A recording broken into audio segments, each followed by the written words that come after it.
Oke, selamat siang, selamat pagi, selamat malam. Assalamualaikum warahmatullahi wabarakatuh. Apa kabar teman-teman Bibit Pro semua? Ya, kembali lagi saya di sini. Kali ini kita akan berbincang-bincang dengan salah satu narasumber yang bisa dibilang tidak kalah menarik dan tidak kalah bisa membuat kita antusias dari pembicara kemarin. Mas Evan Purnama, saat ini dia adalah CTO, beliau ini ya, CTO dan co-founder at Kiskas PT Ltd. Oke, dan perkenalkan saya sendiri Vicky. Saya saat ini adalah salah seorang instructor di Activate.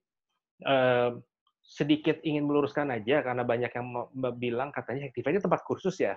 Sebenarnya kalau dibilang tempat kursus, saya nggak tahu definisinya apa, yang jelas Activate ini tempat teman-teman bisa belajar coding dengan, materi yang sudah cukup kita olah untuk teman-teman bisa ready, di industrial grade, baik dari segi soal maupun dari segi materi-materinya. Kita sudah susun sedemikian rupa biar step-step pembelajarannya bagus, tapi kita di sini kalau kursus kan mungkin cuma 2 jam sehari, kalau kita full 9 to 6, including the pressure, including semua apa yang kita nanti teman-teman bakal hadapi di dunia kerja pun akan kita hadirkan di sini. Jadi itu definisi bootcamp. Dan selama di sini ya mohon maaf mungkin waktu pacaran, waktu segala macam akan terganggu karena banyak konsentrasi di ya sekilas tentang bootcamp ya. Oke, itu tentang activity sekarang. Oke, Assalamualaikum Mas Evan. Waalaikumsalam Mas Vicky. Oke, kita sebenarnya udah pernah ketemu beberapa kali mungkin, tapi satu yang paling jelas ketika RubyConf ya, karena kebetulan setiap conf karena saya orang yang seneng ngobrol di depan pasti, "Mas MC aja," termasuk di meetup. Oh ya, bentar lagi katanya ada Jogja meetup ya, semoga dilancarkan semuanya untuk, fansnya Ruby. Oke, Mas Evan, boleh Ya, perkenalkan nggak diri Mas Evan dulu dan juga perkenalkan Kiskas ini apa sih gitu? Silakan Mas. oke. Ya, assalamualaikum. Nama saya Evan, Evan Purnama. Waalaikumsalam warahmatullahi wabarakatuh. Eh, ya, saya salah satu co-founder di Kiskas. Kiskas sendiri adalah suatu startup. Kita field-nya mungkin bisa dibilang B2B SaaS, business to business software as a service company, yang kita focusing di conversation technology. Jadi kita Mhm. produknya itu adalah suatu SDK. Ada dua sih produk kita. Yang pertama SDK buat chat.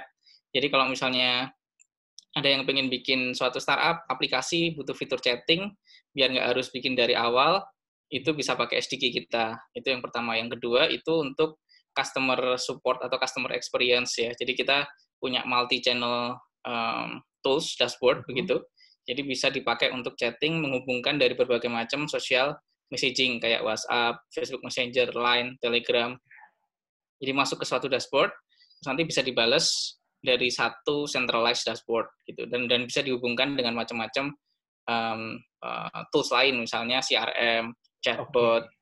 Nice terus nice. mungkin internal data analytics platform kayak gitu-gitu. Jadi ya kita dua itu sih produknya. Kita berdiri tahun 2013, jadi udah lumayan Iya, lama ya, udah 7 lumayan lama tahun. ya? Iya.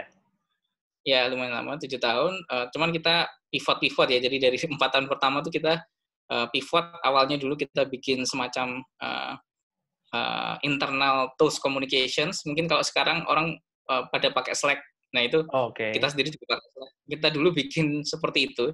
Cuman ya definitely ya kalah banget lah sama Slack. Mhm. Jadi kita pivot, kita jadi jualan engine-nya saja, dan juga pivot produk baru untuk multi channel tadi. Jadi kita tahun 2017 pivot itu, terus kita tim size-nya mungkin sekarang ada sekitar 60 orang, Mhm. majority engineer. Mhm. Itu untuk lokasinya kita ada di Jogja, ada di Jakarta, sama ada beberapa orang di Singapura gitu. Oke. Ya. Oke. Nah, sebenarnya kalau Mas Evan sendiri, sebelum bergabung dengan Kiskas ini, dulu pendidikannya di mana, mungkin sebelumnya pernah kerja di mana, mungkin sekilas saja, Mas. Ya, saya dulu dari kecil sampai SMA itu di Jogja terus, tapi waktu kuliah itu sempat di Singapura. Mhm. Jadi saya INTU di Nanyang, terus kemudian sempat kerja beberapa bulan di Singapura, terus kemudian diajakin pada waktu itu tahun 2012, 2013, itu kayaknya mungkin bisa dibilang second wave-nya startup di Indonesia ya. Nggak Mhm. cuma Indonesia sih, Southeast Asia ya. Jadi kayak orang pada mulai ngomongin startup, pada bikin startup, saya juga pengen ikutan gitu ya. Jadi diajakin sama senior, diajakin gabung, mereka habis menang suatu competition bisnis gitu, Oh dapat gitu. some apa namanya capital lah ya, nggak gede-gede amat, tapi cukup lah buat gaji saya. Jadi first programmer waktu itu di startup sebelumnya, terus ya udah di sana tapi nggak terlalu pick up, terus pivot semuanya jadi Kiskas, terus saya jadi co-founder gitu di startup yang baru ini gitu. Jadi tahun 2013. Jadi mungkin sekitar hampir 1 tahun untuk starting apa namanya yang startup sebelumnya itu gitu Mas. Jadi saya dari fresh grad, belum pernah sekali kerja di suatu perusahaan gitu yang yang apa namanya di Singapura, cuman setelah nyobain 3 bulanan gitu, terus kurang terlalu tertarik dengan apa namanya dengan rutinitas seperti itu, jadinya dan waktu itu lagi heboh startup, terus saya akhirnya memutuskan untuk join startup gitu Mas. Oke, menarik sekali ya. Jadi buat teman-teman yang masih kadang-kadang suka ada Mas yang berkecil hati, wah Mas saya fresh grade Mas, saya bukan senior developer apa. Berarti teman-teman tidak usah berkecil hati. Tetap aja path untuk sampai ke sana tuh ada. Ini Mas Evan sudah membuktikan. Nah, Mas saya mau tanya lagi nih soal Kiskasnya ya. PT Ltd ini setahu saya bukan perusahaan lokal Indonesia kan ya? Kalau dari berjenisnya PT Ltd. PT Ltd itu kayak PT tapi Singapura gitu. Jadi kita entity dari Singapura. Walaupun kita juga punya PT, ada Kiskas Tekno Indonesia. PT Kiskas Tekno Indonesia itu untuk PT-nya gitu. Jadi kita ada 2. Ya. Oke, sip. Nah, dari perjalanan ini nih Mas, kan tentu saja di tengah jalan kita ada beberapa hal seperti memutuskan teknologi apa sih yang mau dipakai, dari mulai bahasa pemrograman, dari mulai bagaimana kita pakai server, apakah kita monolitik atau pakai SOA, service oriented. Waktu pas awal itu gimana sih Mas? Waktu Mas sama teman-teman pertama kali, oh kita kayaknya pakai teknologi ini aja. Langkah-langkahnya apa aja mungkin seperti itu untuk memutuskan sebuah teknologi? Iya. Saya beberapa kali ditanyain hal serupa juga, cuman jawabannya selalu mungkin klise ya, tergantung keadaan ya. Cuman mungkin saya bisa elaborate sedikit ya, dengan sedikit contoh ya. Jadi misalnya salah satu hal atau beberapa hal yang perlu kita pertimbangkan ketika memilih suatu teknologi itu adalah end goal-nya. Mungkin agak susah untuk tahu end goal secara jangka panjang ya, tapi bisa dibayangkan jenis kerjaan apa sih yang mau kita lakukan. Misalnya ini adalah suatu eksperimen aja, jadi kayak benar-benar pengen belajar bikin suatu produk, tapi benar-benar belum terlalu mikirin tentang apakah ini akan jadi startup yang serius atau cuman pengen belajar aja. Nah, kalau hal seperti itu saya sarankan pakai yang paling paling bisa belajar banyak, the most bleeding edge technology gitu misalnya. Jadi yang kalian belajar aja gitu. Ini Tapi kita kalau bangun POC misalnya berarti ceritanya ya, bangun POC ya, proof of concept. Iya. Jadi biar bisa pengembangan juga belajar. Tapi ketika misalnya di situ juga udah mulai ada orang yang rely on the startup, terus udah ada investornya walaupun kecil-kecilan. Nah ini kan harus jadi produknya.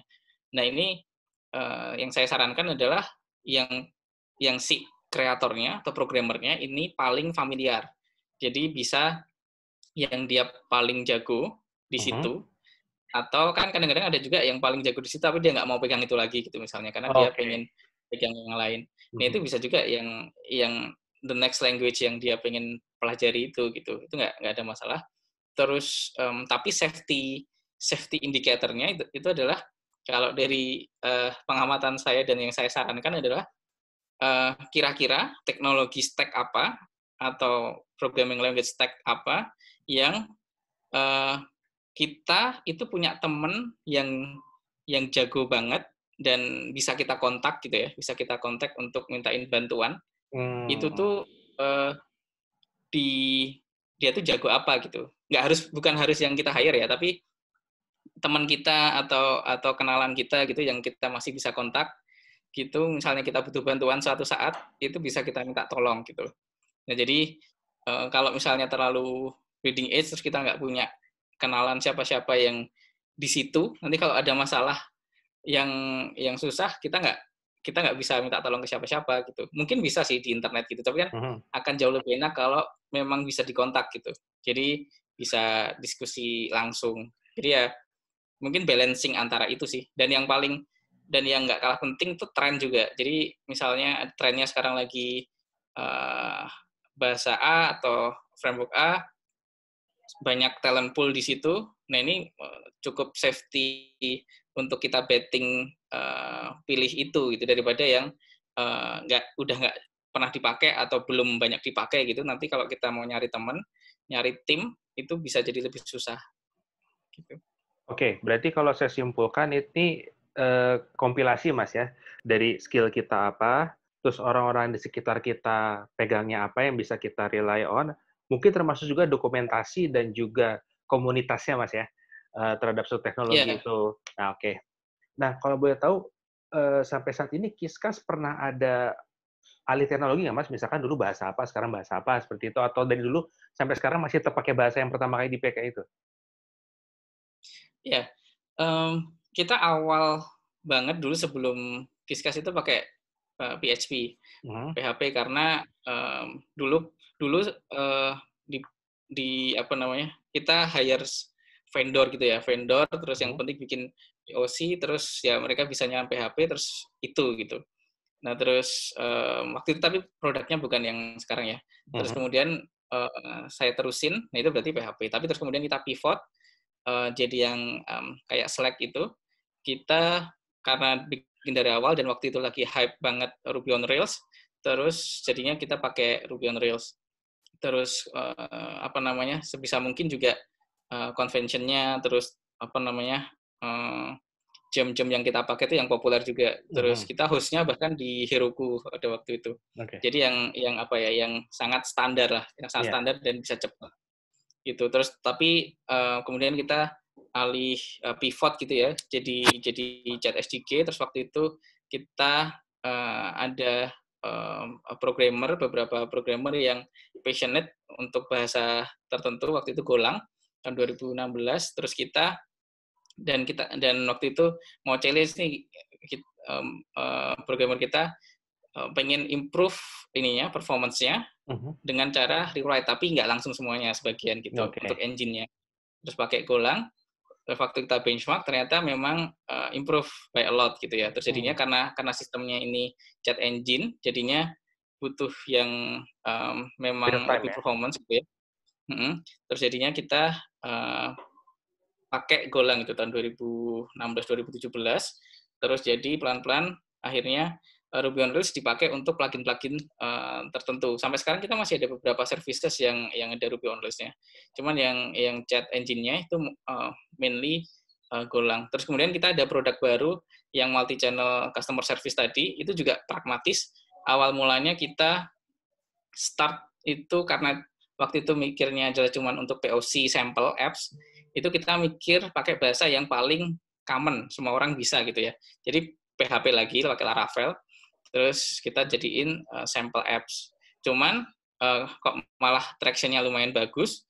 Terus kita kita lihat kayaknya ini bisa jadi produk nih yang diseriusin. Terus kita ada dedicated team, terus kita mulai rewrite pelan-pelan. Tapi sekarang masih ada yang PHP dan masih ada bahasa lain. Bahasa lainnya itu waktu itu adalah sampai sekarang tuh Elixir. Oke, Um, oke. ya Elixir. Jadi kita kita apa namanya rewrite-nya itu nggak langsung semuanya, tapi per modus atau per endpoint gitu ya. Jadi yang paling heavy dulu itu kita rewrite. Ya jadi kita kalau bahasanya campur-campur, ada yang Ruby, ada yang Golang, ada yang PHP, ada yang Elixir gitu. Beberapa ada yang Python, ada yang Node.js juga gitu. Jadi ya tergantung keadaan gitu. Ya. Ya. Oke, menarik sekali ya.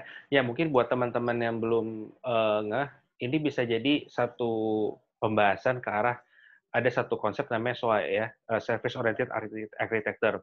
Bisa jadi kita mempecah aplikasi kita menjadi berbagai, istilahnya berbagai services, dan masing-masing service ini nggak harus dengan bahasa yang sama. Kalau memang bahasa A bagus untuk melakukan itu, ya teman-teman silakan menggunakan bahasa A. Begitupun juga untuk service yang lain, nggak misalkan bahkan mungkin ya pakai shell script cukup pun dan cukup optimal, kenapa enggak? Kenapa harus pakai yang sophisticated, keep it simple, mungkin gitu Mas ya. Nah, Ya, ya. oh kok jadi saya nerangin ya? Oke, nah saya pengen tahu nih, ya apa untuk dalam hal kita non teknikal sekarang Mas ya, untuk Mas bisa manage timnya sendiri. Apakah kita kan kebanyakan sekarang kalau kita udah berbicara dengan tim manajemen, kita berbicara langsung dengan Scrum, dan itu dengan Agile, dan sedikit waterfall mungkin ya, tapi mungkin mostly ke Agile. Yang diterapkan di Kiskas ini oleh Evan dan teman-teman, metodologi apa aja sih? Ya, kita coba banyak hal ya. Kita coba banyak hal, macam-macam cara yang misalnya kita dengar dari converse atau kita dengar dari buku atau apa gitu, kita coba terapin kadang-kadang yang kira-kira sesuai. Terus pernah pakai Scrum yang lumayan seremonial, maksudnya seremonialnya kita ikuti sampai beli kartu Scrum-nya waktu itu, terus bidding kayak gitu juga Iya, iya. pernah kita ikuti. Cuman ya akhirnya kemudian ketika kita timnya udah, maksudnya timnya terbentuk dengan orang-orangnya, ini akhirnya balik lagi sangat tergantung dengan karakter dan ritme kerja orang-orangnya. Ada yang jadi kita timnya ada mungkin sekitar 5 atau 6 tim gitu ya di Kiskas. Masing-masing itu punya metodologinya sendiri-sendiri. Jadi ada yang seremonial Scrum begitu, ada yang saya nggak tahu namanya apa, tapi ya yang penting hal-hal kayak daily meeting, terus ada sprint gitu diikuti. Ada juga yang nggak ada seremoni sama sekali, tapi kayak misalnya update segala macam itu asinkronus dari Slack gitu misalnya.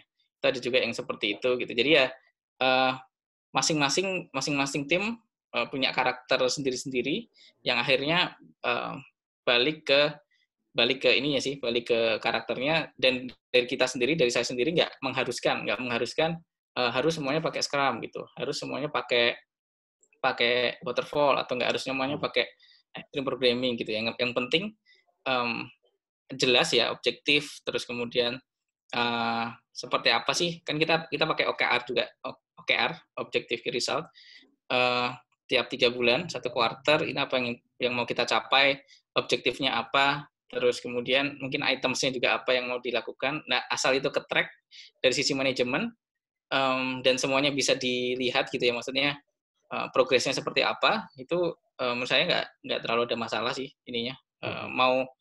Mau day-to-day-nya seperti apa. Yang penting yang paling nyaman aja. Oke.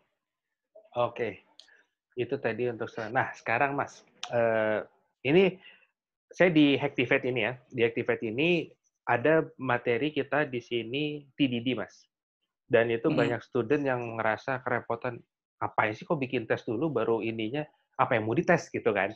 Sementara konsep TDD sendiri kan namanya juga test driven development, kita berangkat dari tes sampai ke development, dan ini dalam beberapa good practice. Nah, kalau yang saya boleh tahu, apakah di Kiskas konsep TDD ini cukup diimplementasi dengan cukup signifikan, atau lebih ke arah menyesuaikan? Jadi mungkin, oh yang ini kita bisa pakai TDD, yang ini nggak perlu, atau seperti apa, Mas? Ya, secara umum TDD ini sesuatu yang saya harapkan senior software engineer atau team lead ataupun product manager itu yang penting paham dulu, mau regardless dia itu terus mau akhirnya Implement atau tidak ya? pakai apa enggak, ini yang penting tahu. Jadi kenapa kok tesnya di depan, kemudian dikerjakan codingnya baru merah, terus kemudian kalau hijau berarti berhasil, itu kenapa kayak gitu-gitu, perlu tahu. Nah kemudian tapi balik lagi, misalnya ada suatu jenis project atau produk gitu yang sifatnya belum mau dipakai sebenarnya, cuman POC aja. Jadi kayak POC aja, ini tuh bisa apa enggak gitu, mungkin agak too much kalau harus TDD.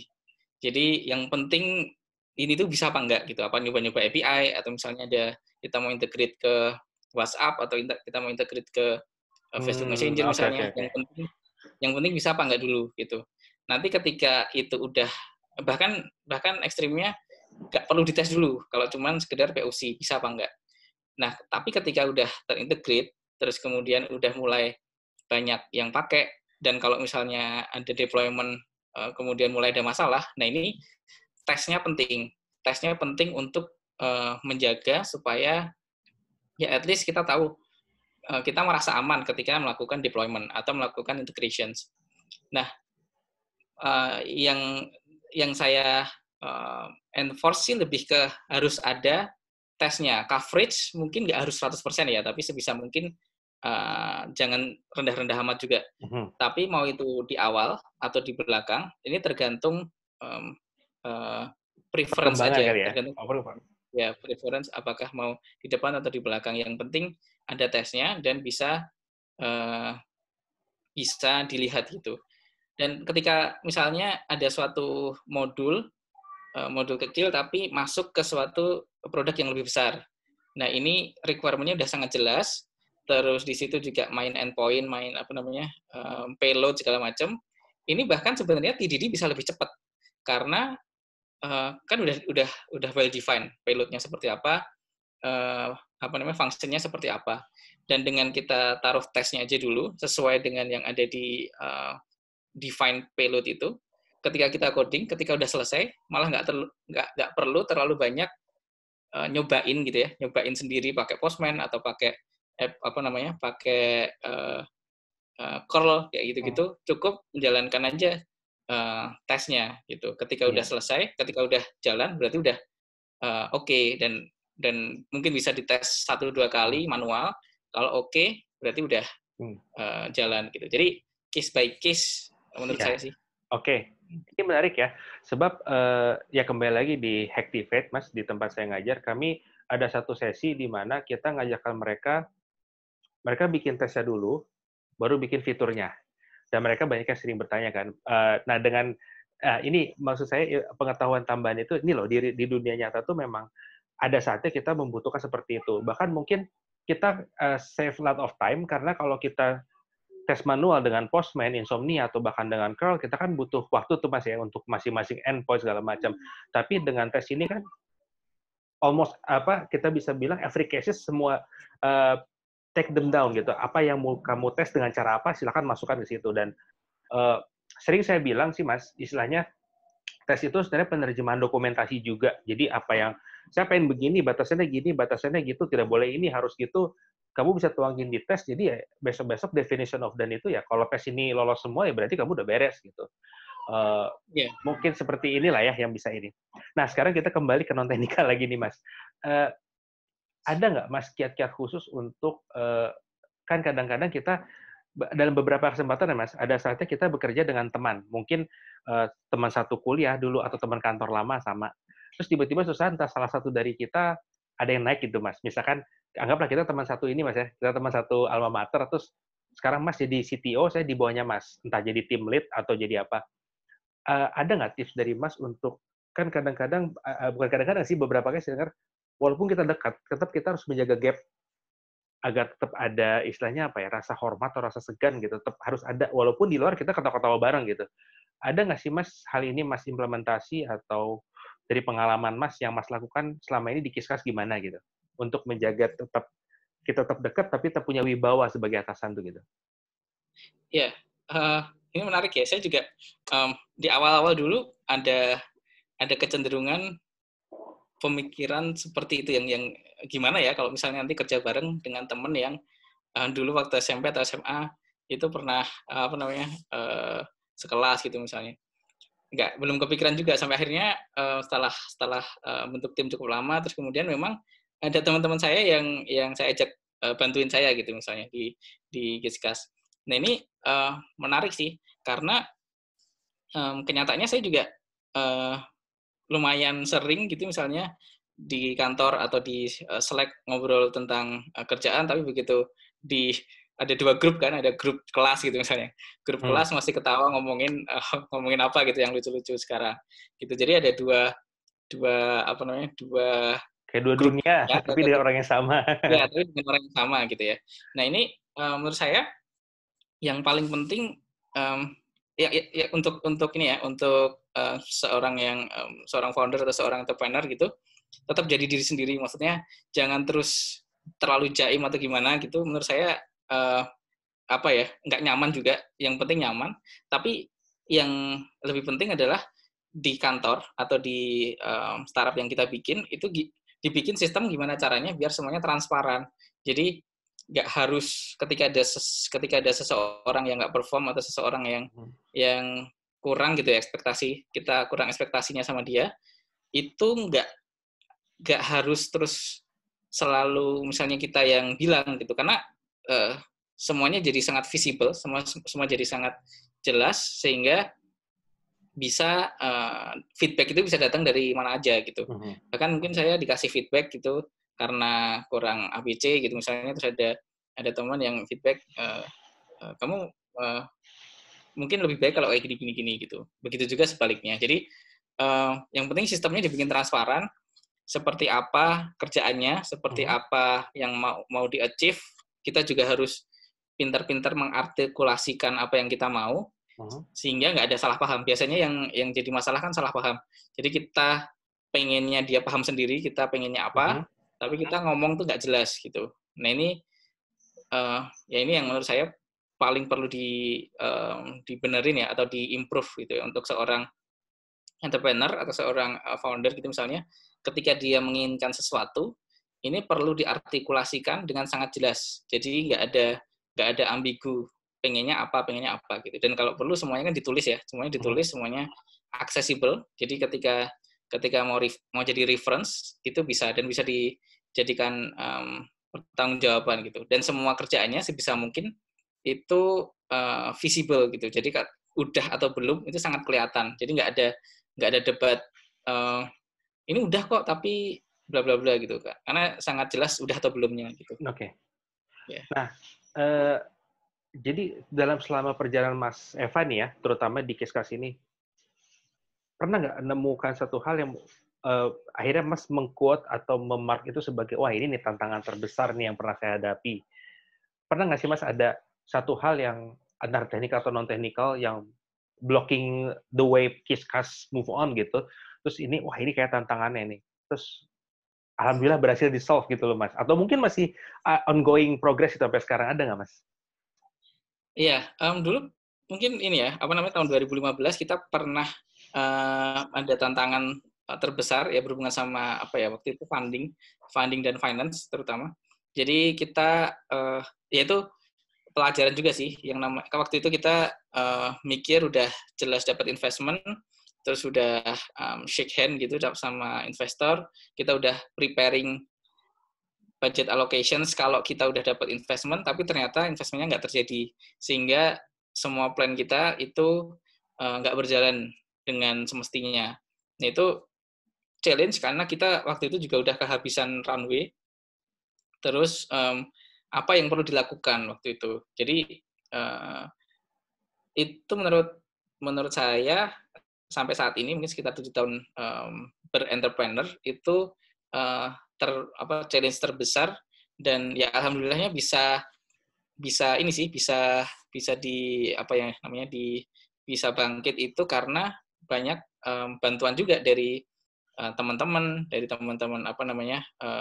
yang punya startup lain terus menjadi klien kita, terus kemudian dari network juga ada yang tertarik sama, waktu itu kita pivot itu juga karena itu, ada yang tertarik sama engine chat kita, terus kita jadiin klien, ada beberapa startup yang seperti itu, terus kita bisa survive dari sana. Cuman pelajaran-pelajaran pentingnya adalah berarti kita harus plan jauh lebih panjang gitu dari seharusnya. Terus plan juga nggak cuman plan A, plan B, tapi juga ada plan C, D, E, dan seterusnya.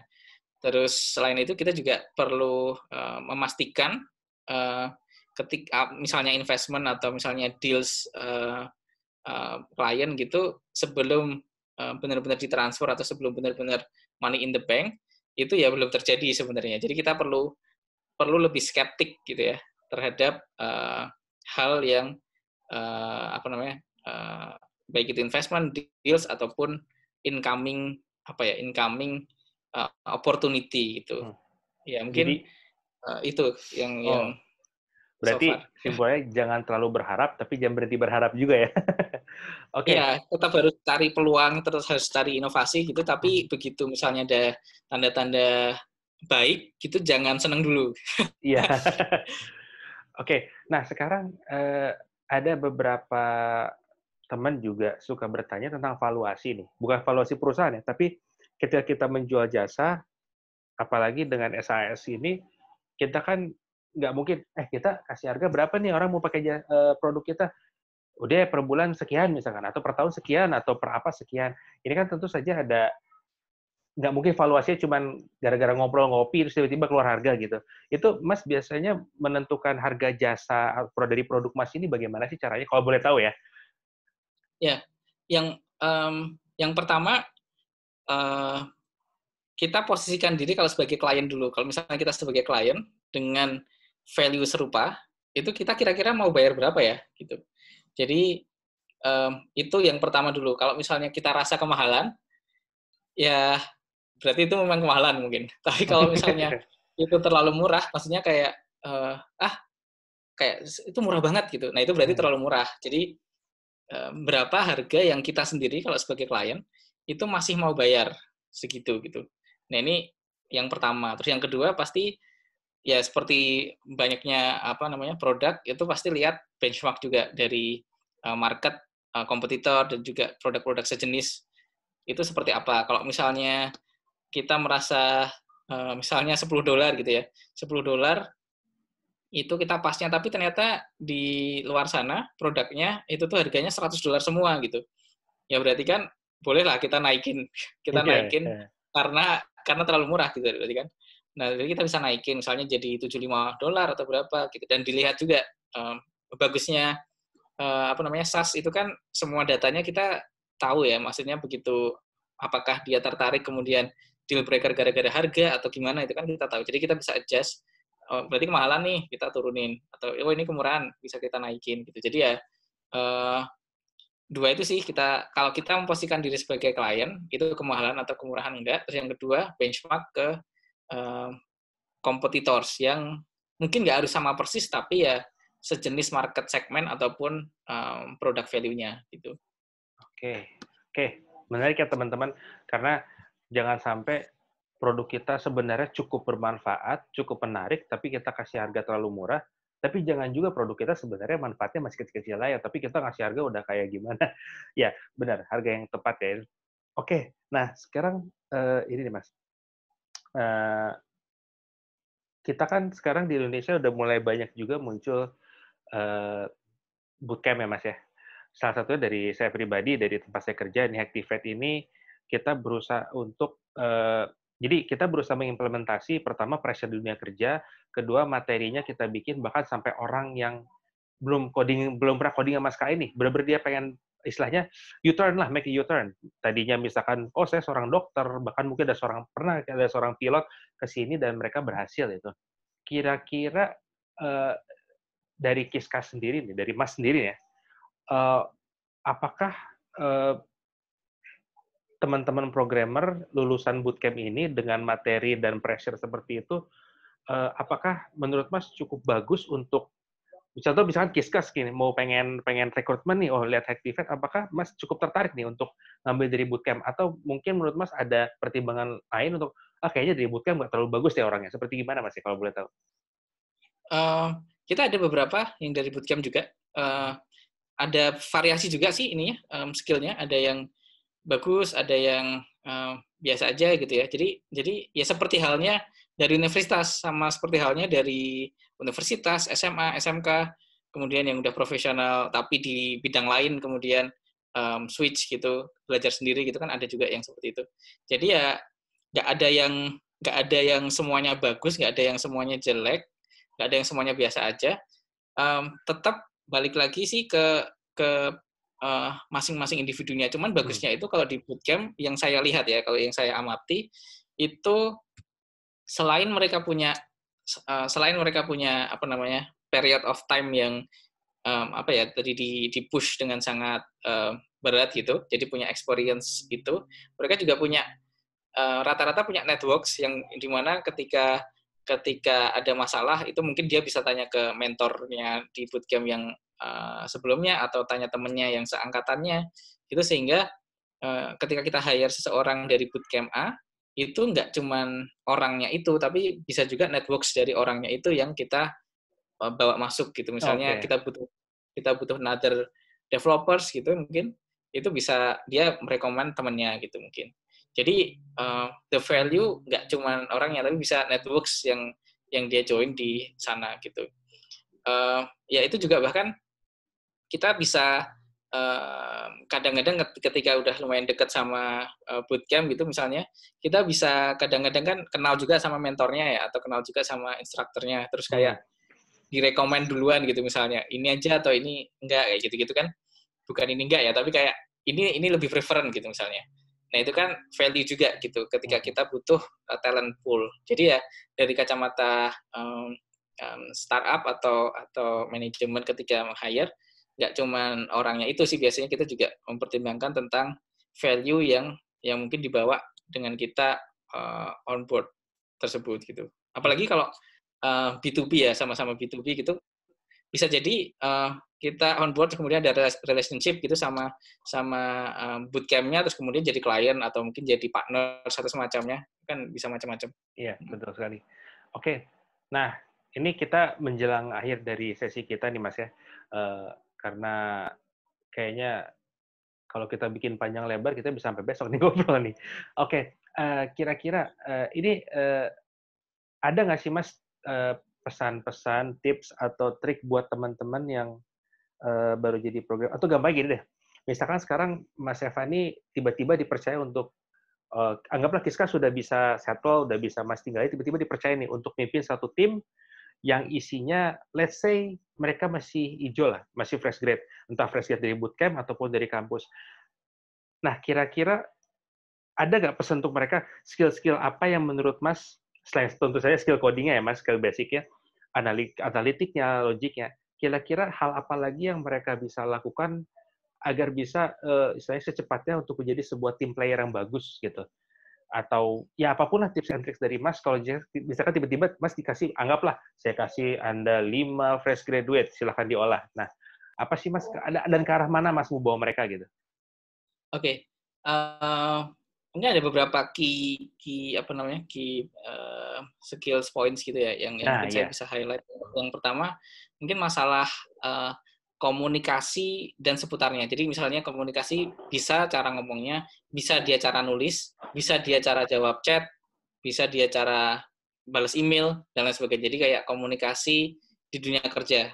Komunikasi di dunia kerja soalnya kan zaman sekarang nggak cuman talk gini ya, tapi balas chat, bahkan Slack itu juga ada skill-nya kan, maksudnya kita membalasnya seperti apa chatnya, jangan sampai yang terlalu ambigu, harus jelas kapan balas di thread, kapan balas di channel, kayak gitu-gitu kan juga penting. Terus bahasa juga pengaruh, bahasa Inggris is a must, jadi paling nggak bisa ngerti ketika ada sumber-sumber gitu, itu juga harus. Terus kemudian selain itu juga harus honest ya, honest terkait dengan ekspektasi. Misalnya kalau nggak bisa bilang nggak bisa, kalau bisa bilang bisa, sehingga kita tahu ekspektasinya. Jadi kita perlu clear, kita jadi bisa memikirkan plan-nya. Jadi ketika kita kerja bareng beberapa orang, terus kita tahu dengan tepat kapasitinya masing-masing, nggak harus semuanya jago banget, tapi asal kita bisa predik, oh ini kayaknya kalau ini bisa, ini kalau ini nggak bisa, kita kan jadi bisa ngeplan ya. Tapi kalau misalnya nggak jujur ya, maksudnya kayak, oh ini bisa-bisa, tapi sebenarnya dia tuh nggak bisa gitu misalnya. Jadi kita ketika dikasih suatu task atau dikasih suatu challenge, ternyata sangat jauh gitu dari ekspektasi. Nah ini bikin yang bikin plan kan jadi susah ya, jadi susah gitu. Jadi jujur gitu. Maksudnya ketika memang pengen merasa terchallenge itu tetap bilang kalau nggak bisa, tapi mungkin bisa saya usahakan dengan pertimbangan bla bla bla gitu misalnya. Jadi si manajemennya itu bisa memperkirakan kira-kira seperti apa nih plan-nya gitu. Karena kita juga ngerasa nggak expect juga semua orang yang kerja bareng kita itu tuh semuanya advance, terus semuanya bisa, nggak ada kelemahan, kan nggak seperti itu juga gitu. Cuman Betul kita betul. pengen lebih lebih prefer kalau kita tahu jelas si A ini kelebihannya apa, kelemahannya apa, dan predictable dan jujur itu tadi. Jadi bisa bisa kita trust ketika kita ngasih suatu task yang si A ini jelas bisa, berarti bisa dipercayakan. Kalau nggak bisa berarti bukan ke A tapi ke B gitu misalnya. Jadi ya kayak gitu sih. Oke, ini catatan yang cukup menarik ya buat teman-teman eh, pendengar Bibit Pro ini. Berarti dari Mas Evan sendiri, Mas Evan menyarankan kita menjadi seseorang yang bisa pertama bisa berkomunikasi dalam bentuk berbagai media komunikasi dan kalau perlu menambah khasanah bahasa kita dan saya nggak bisa pungkiri sih bahasa Inggris kita bukan mother tongue kita tapi it will be nice if you can read and write in the right way in English gitu ya. Mana tahu kita besok dibeli sama Google kan kita tiba-tiba harus ini segala macam. Dan yang kedua tadi tentu saja selain komunikasi adalah jujur. Jujur ini agar baik eh, tim lead kita maupun teman setim kita bisa ibarat kata, oh udah ketakar nih orang, pokoknya kalau bikin ginian ke dia deh, yang ini ke gua gitu-gitu ya diantaranya. Mungkin Iya, yang terakhir yang mungkin saya bisa tambahkan ini saya yakin di semua tim sih itu adalah orang-orang yang punya growth mindset ya. Kalau di Hacktivate kita sebutnya growth mindset. Jadi dia selalu curious bagaimana dia bisa improve diri dia sendiri. I mean banyak orang yang saya temui punya pengalaman kerja up to sampai 10 tahun, 15 tahun, tapi dia tetap stay on the same skill gitu. Jadi pas ditanya, "Oh, saya bisa ini." Begitu pas udah berapa tahun ditanya, "Weh, Bro, masih di sana ya? Sekarang ngerjain apa aja?" "Masih kok, masih ini aja," gitu. Eee, Mungkin sense of curiosity juga cukup bagus untuk teman-teman gali karena banyak orang-orang yang sekarang mungkin sukses itu karena awalnya curiosity dia, "Kok ini bisa gini? Kenapa itu?" Dia ulik, kemudian dia jadi bisa teknologi itu. Mungkin, ya mungkin, itu di antara hal-hal yang cukup bisa ini. Oke, Mas Evan, kayaknya mungkin, bincang-bincang kita sampai sini. Terima kasih sekali atas waktunya nih. Maaf sekali nih kalau kemarin saya ngontaknya dadakan segala macam. Kemudian Mas Didik, sebelum itu saya tanya, "Mas Didik kira-kira siapa lagi?" "Mas Evan coba, dia sekarang di Kiskas ini." Sukses buat Mas Evan, buat Kiskas ke depannya sama planning-planning-nya. Semoga tetap bisa apa istilahnya ya, istilahnya milestone-nya tercapai semua ya. Dan buat teman-teman semua kita telah belajar banyak dari teman kita di Kiskas ini, Mas Evan yang sekarang menjabat CTO dan co-founder. Oh iya, kira-kira kalau teman-teman nih pengen bertanya langsung ke Mas Evan, enaknya menghubungi Mas Evan di mana ya? Apakah di LinkedIn atau Twitter? Kalau dulu kan banyaknya ini handle Twitter saya atau di LinkedIn aja, mungkin eh, bisa bisa terkoneksi dengan Mas, enaknya di mana ya? eee saya aktifnya tuh saya punya sih Twitter, cuman, mmm, mungkin jarang ya, jarang jarang buka ya. Yang paling sering itu, Facebook sama LinkedIn sih. Handle-nya pokoknya Evan Purnama gitu, saya lupa sih handle-nya apa. Oke. Iya Kalau saya biasa merekomen LinkedIn karena network ini kan network profesional, Mas, ya.